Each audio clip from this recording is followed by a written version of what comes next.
Ladies and gentlemen, I take pride in introducing the greatest show on earth.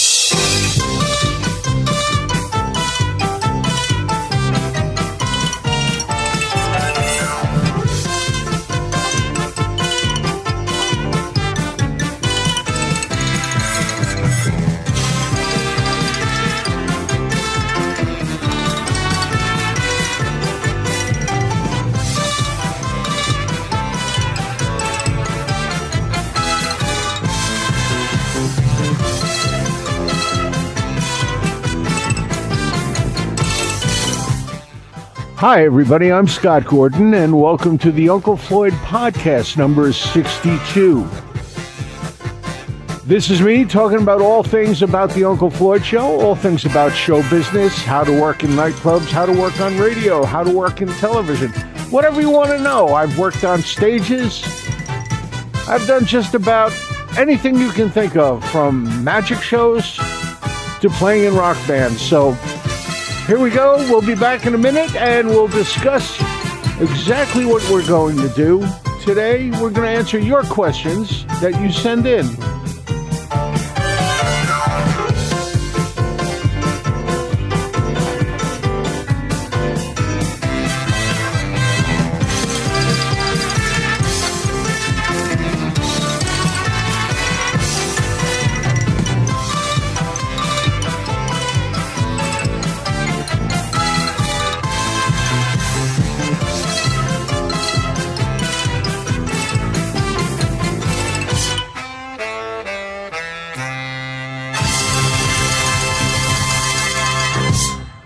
I've had a bunch of people send in questions and some emails to us for answering here on the show. And if you'd like to send in an email so we can answer questions for you next week, just send it to ufpodcast@sge-inc.com. That's ufpodcast@sge-inc.com. And we'll get to answering your questions. All right.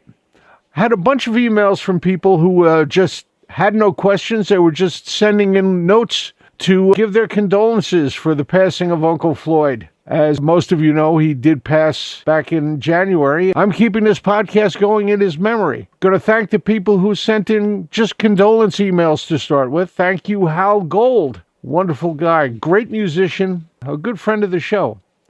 Philip Scardilli Jr., thank you for sending in this note of condolence, and I will be sure to let you know, since I have your email address, when I'm going to show on our Tuesday night live stream, which is called This Was the Uncle Floyd Show, where I show clips of the show, and talk about the show and answer your questions that you give in the chat group. I'll let you know when I'm going to show your dad on the show, his appearance. I do have it in my file.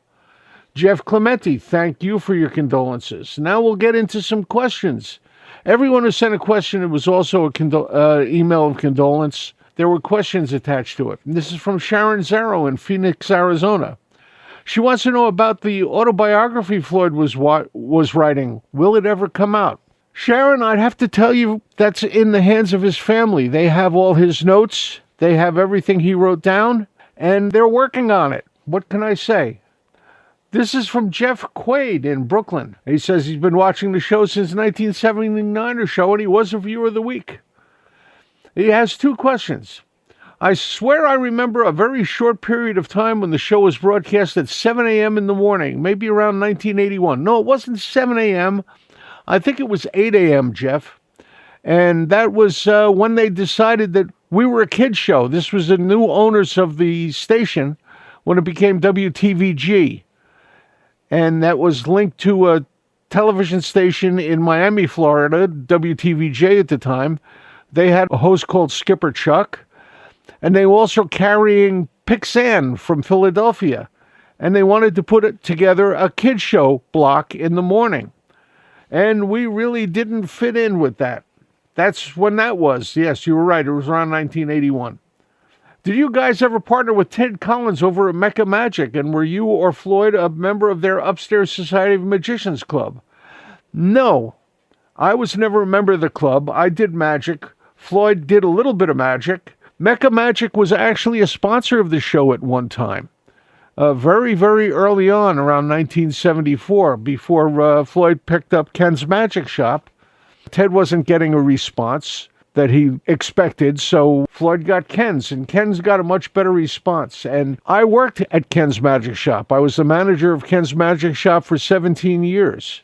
I was very heavily involved in the magic community, and it was the magic community that got me involved with the Uncle Floyd Show. We were kind of friendly competitors. We didn't, step on each other's territory, but, there was crossover. I was in Mecca a few times. I knew Ted Collins very well. I also know his daughter, Bunny. I knew Ted's son. This is from Karen Abbott. Karen has 2 questions. She says, was Boxy Oogie's own puppet? Yes, Boxy was Oogie's puppet. Boxy was a little orange box with a green lid, and on top of the green lid was a bobblehead of an orange. It had a little hat and eyes and everything, and Boxy would bring things to Oogie. Okay? And she also says, was the process of playing music on the show as fun as it looked? Absolutely. Every one of us on the show who played music was Muggsy, me, Netto, Charlie Stoddard, Floyd, obviously. We were all fairly accomplished musicians, and when we got together and we used to jam a number, it was hysterical. It was a lot of fun. Arthur Ford has a couple of questions. Scott, did you ever do solo live performances for the public, whether comedy, magic, music, or whatever? Or perhaps do you still?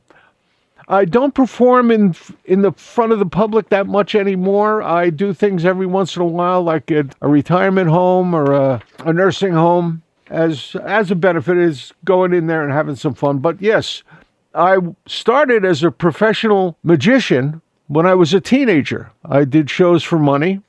I had a lot of fun doing that. And eventually I got into music. I did hang around Les Paul's house when I was about 14, 15 years old, and got involved in the music community. I played a lot of music. I actually put together a full evening show. Full evening show that was going to be a combination of magic and music. And it was very, very involved. It involved 2 40-foot semi-trailers, one with the magic equipment, one with the music equipment. And we were going to start playing in Atlantic City when Atlantic City first went to an entertainment hub, and it had gambling and it had the casinos and everything. And in the 3 months leading up to it, the rehearsal 3 months before the tour was going to start, I went through 5 lead guitarists, each one of them getting arrested for increasingly stupid things. The final one, the guy lived in a apartment building around Summit Avenue in Hackensack, Summit and Essex. And he was standing on the roof with a .22 caliber rifle shooting at the squirrel who was trying to eat his weed that he was growing up there. This was before weed was legal. And he ricocheted bullets off the street and broke the window of a bank across the street and got arrested that way. And that was it. I had the contract signed. I had to pay out of the contracts. I sold all the equipment and just got out of the music business. I was fed up with musicians at that point. And that's when I went back to doing magic again full time, and I got involved with Ken's Magic Shop. Eventually met Floyd and joined the cast of the Uncle Floyd Show. He said, I asked a while back, this is also from Arthur Ford, I asked a while back for life advice from both you and Floyd. You gave a great answer about signing contracts. Is there anything else you would like to share with the fans? Could be advice, recommendation of an entertainer, a good restaurant, store, whatever you might want to share. Okay. My favorite pizzeria is Kinchley's in Ramsey, New Jersey. If you ever get a chance to go there, they make probably the best pizza in New Jersey, in my estimation. That's what I have to say about food. As far as entertainers, if you ever see Jimmy or Jerry Vivino playing anywhere, go and see them. They are probably 2 of the best musicians playing live right now. Jerry plays some good old-fashioned music to have around a restaurant. That's Jerry plays that music. Jimmy plays blues. And he is probably one of the best blues guitarists in the world. And if you'd like to see them both together, Fab Faux. Fabfaux. They play all over the country, in fact. If you see them playing anywhere, go see them. It is the single best recreation of Beatles music you will ever see. And he wants to know if there's any questions I received for Floyd that I didn't use because I knew that he would not be comfortable with them. Yeah, there were a few. I'll have to go back through the archives and see if I can find any of them. I have all the questions that were sent in. Now, this is an interesting one from Fred Knapp. I mentioned that my favorite sketch to do with Floyd was called the Bullfighter sketch. And it was a thing that he and I worked out. We wrote it. And there were two different versions. There was a long version, which was bullfighting and golf, and a short version, which was just the Bullfighter sketch. It was done in live shows. Not many of that exists. You know, I've shown the long version on the Tuesday night live stream, which you can get to by going to theunclefloydshow.tv. It's every Tuesday night at 8. We have a date for that. And it does cost money because it costs money to put it out. And you can go there and watch clips of the old show, and I answer questions in the chat line, and we have a lot of fun. We get some laughs from the old show. We see Muggsy and Neto and Charlie and everybody else who was on the show. And it's about 45 minutes at 8 o'clock on a Tuesday night. Go to it. I think you'll get a kick out of it. But as far as the Bullfighter sketch goes, it's kind of hard to explain. So the best thing to do is to let you hear the short version of the Bullfighter sketch as performed March 17th, 1983, at a club called the Brooklyn Zoo in Brooklyn, New York. And here it is. Just one note about this. It was recorded on a cassette recorder in a nightclub, so it's a little bit noisy and a little bit distorted. So enjoy it anyway. Ladies and gentlemen, welcome once again to Interview of the Week. Tonight we have a very special guest who's been with us several times before. Welcome, if you would, Senor La Basura.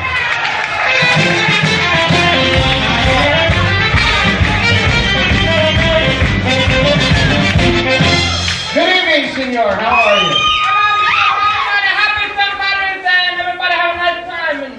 I've prepared a whole bunch of questions for you here, Senor. You got questions for me? I got questions for you. Where do you come from? Well, I come from Avenue D. Well, I thought you were going to say you come from Mexico or something. No, wait a minute. Everybody thinks I'm Mexican and that bugs me, baby, because I'm not Mexican. Well, what are you? Well, my mother's from Iceland, my father's from Cuba. I'm an ice cube. I had a whole bunch of questions here prepared about bullfighting. Why do you want to ask me I about thought you were from Mexico. I thought you knew about No, bullfighting. I'm from Mexico. I know nothing about bullfighting. I know a lot about bullfighting. What are you telling me this for? Well, my grandfather was probably one of the greatest bullfighters of all time, Manuel Gordon. What made him so great? I never Well, heard. he came out the first time in the bull ring. Thousands of men yelled and thousands of women screamed. Well, he forgot to wear his pants, right? I know these things. What's No, listen. My family is probably one of the largest transporters of cattle in the United States. Yeah, I heard they were big bull shippers. Do you want to learn about bullfighting or not? Well, I don't know nothing about Well, I'm bullfighting. willing to teach you about bullfighting. I don't know these kind You of know things. what the first thing that's done at a bullfight? I don't know, I never heard They it. elect the king and queen to preside over the bullfight. Why don't do that? It's tradition. That's what they do. Okay, let's say you're the bullfighter. You walk out in the bull ring. Okay. What's the first thing you do? I say hello, good night, goodbye, and I go home. No. You blow a kiss to the queen's box. Wait a minute, I think I don't understand it. You want me to throw a kiss in the queen's box? You blow a kiss to the queen's box. What does the queen think about this? Well, she expects it. She does? Sure. Well, let me ask you something. Where's the king? Right at that moment, he's sitting in the queen's box. The king is in the back and you want to throw the kiss? Of course. As a matter of fact, the whole royal guard of honor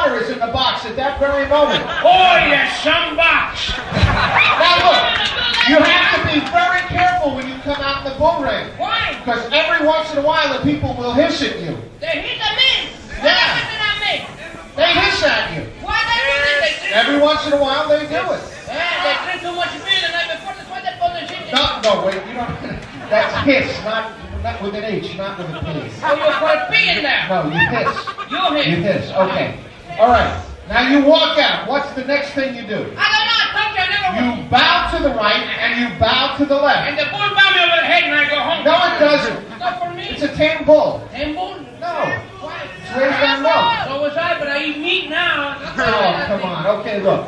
Just forget about that. Next thing you do is you whip out your muchacha.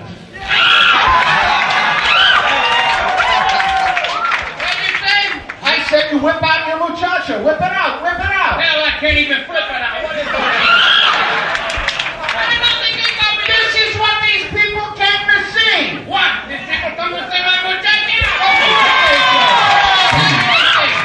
Look, you take your muchacha in your hand. Oh, Right? I know how to do this, yeah. All right? Then you wave it over your head.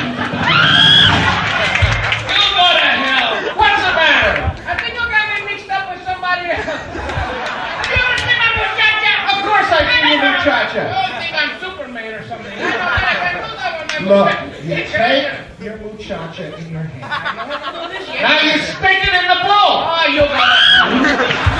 What's the matter now? I'm not gonna stick my muchacha in no bull. Why not? How I know that bull no got herpes? You're supposed to.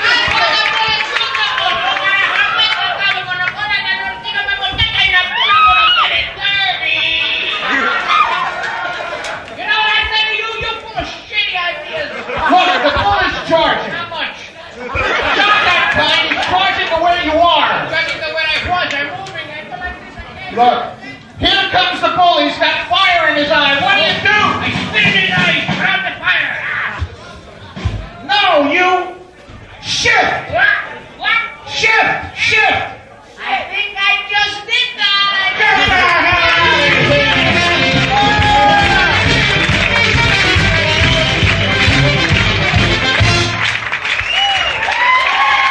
Okay, and that does it for this week. You heard the Bullfighter sketch. And we're going to close out with Floyd playing a little bit on the piano. But I wanted to remind you all, if you want to send in an email for me to answer your questions, like I just did for these nice people who were kind enough to send in emails this week, that keeps me going. That keeps my mind going. It keeps me remembering things. I remember stuff when you send me questions about stuff. It's just the way it works. So send that to ufpodcast@sge-inc.com. That's ufpodcast@sge-inc.com. And I'll be glad to answer your questions. And Tuesday night at 8, we have a date. We always have a date Tuesday night at 8. And this was the Uncle Floyd Show, and you can get there by going to theunclefloydshow.tv. That's the Uncle Floyd Show, one word, no spaces, .tv. You'll see it there. That's it. That's it for this week. And as Floyd always said, the most important thing to any show is you guys, the audience. You. You are the reason this works. You are the reason that I'm here. If it wasn't for you, I wouldn't be doing this. I'd be sitting here listening to records myself. But to close out today, we've got a little offering from Floyd. It's him on piano, solo, and it was done in a recording studio for a private release that he did. And I thought you'd enjoy hearing it. And here it is right now. Here's Uncle Floyd.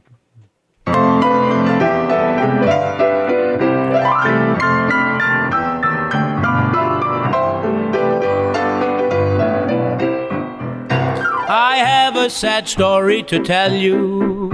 It may hurt your ears just a bit. Last night as I walked in my bathroom, I stepped in a big pile of shaving cream. Be nice and clean, shave every day and you'll always be clean.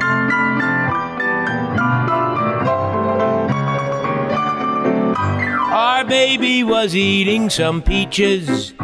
We thought that she swallowed a pit. The next morning we looked in her diaper, but the darn thing was loaded with shaving cream.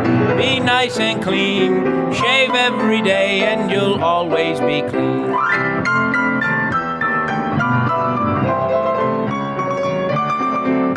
A baby fell out of a window.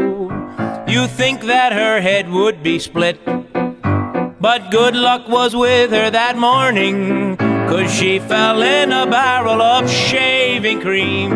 Be nice and clean. Shave every day and you'll always be clean.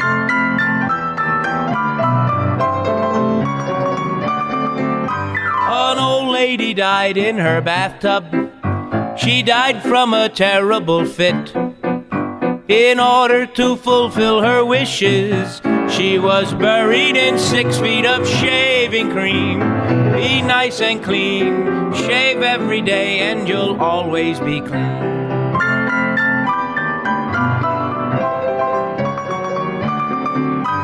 When I was in France in the army, one day I looked into my kit.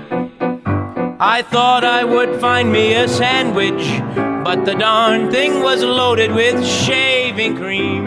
Be nice and clean. Shave every day and you'll always be clean.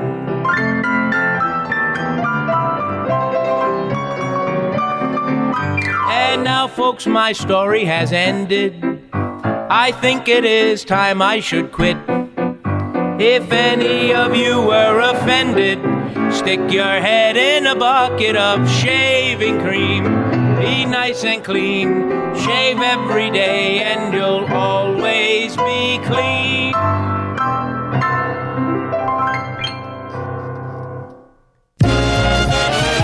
This program was produced in the studios of Scott Gordon Enterprises, Incorporated in Paramus, New Jersey.